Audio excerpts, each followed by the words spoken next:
Hey guys, let's get more news about Dallas, but first, don't forget to subscribe and leave your like.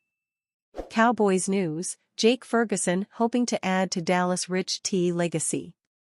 Jake Ferguson hopes to add to Dallas' Rich T history.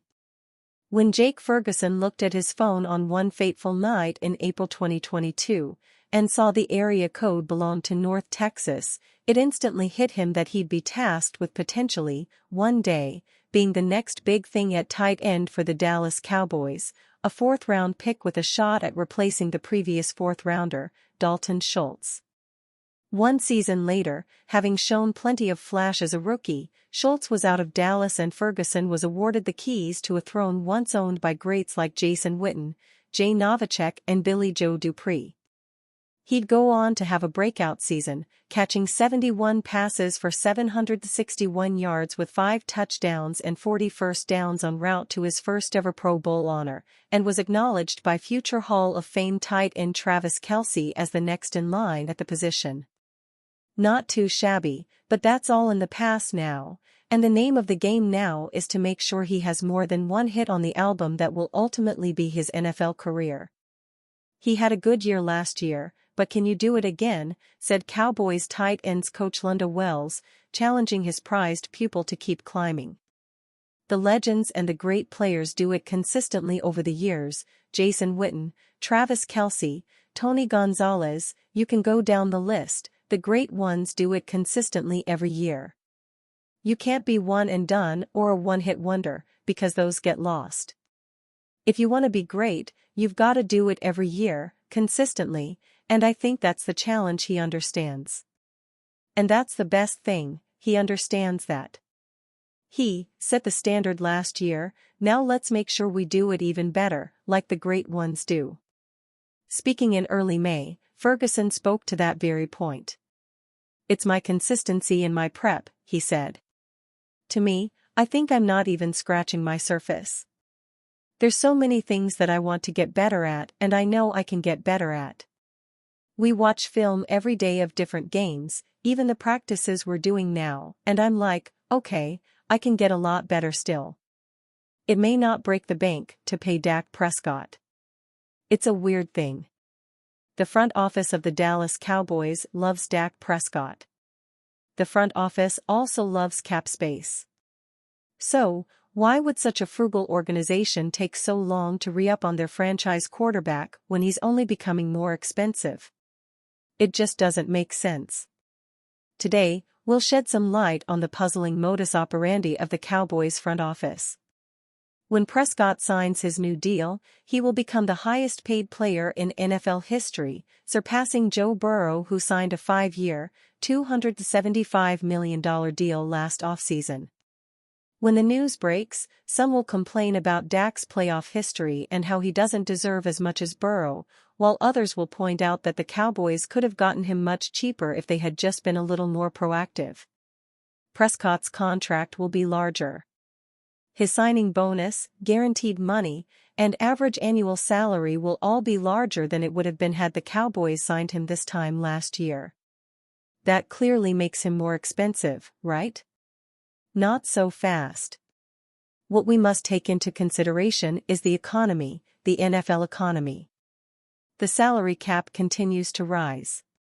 That's because the NFL is a profitable business that brings in money hand over fist, and with greater revenue comes a greater share for the players.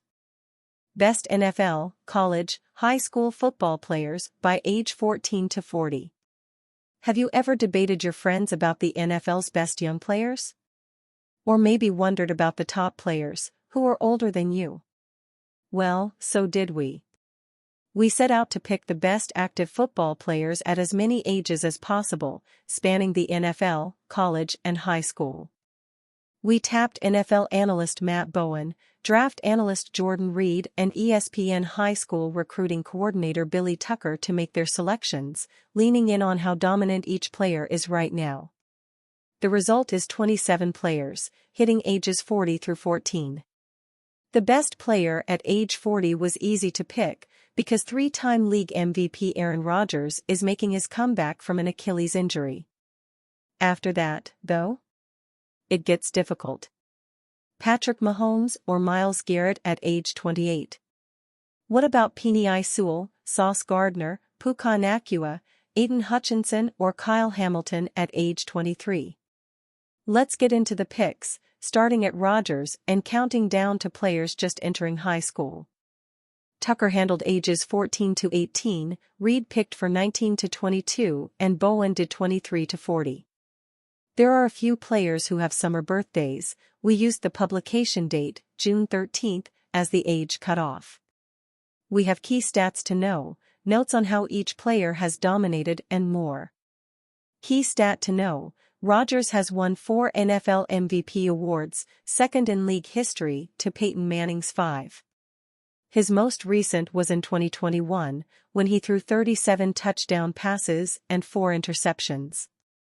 Why he's the best at his age: Rodgers was limited to 4 regular season snaps in New York last season due to a season-ending Achilles tear, but he showed in 2022 he still has top-level arm talent.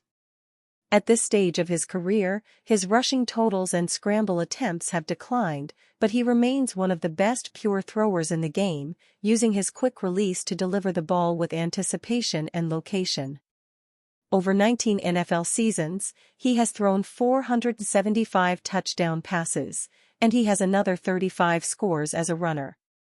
Why he's the best at his age: the Browns turned to Flacco late last season, and he led them to a 4-1 record from weeks 13 to 17, as Cleveland earned a spot in the wild-card game versus the Texans. He threw 2 picks in a blowout loss, however. The 16-year veteran has thrown for 43,936 yards during his career, and he will enter the 2024 season as the primary backup to Anthony Richardson in Indianapolis after signing a 1-year deal with the team this offseason. Cowboys named a landing spot for former Super Bowl champion. The Dallas Cowboys named a landing spot for former Super Bowl champion free agent Cam Akers this summer. According to a report, America's team may be looking for one more running back to add to the list after signing several this offseason.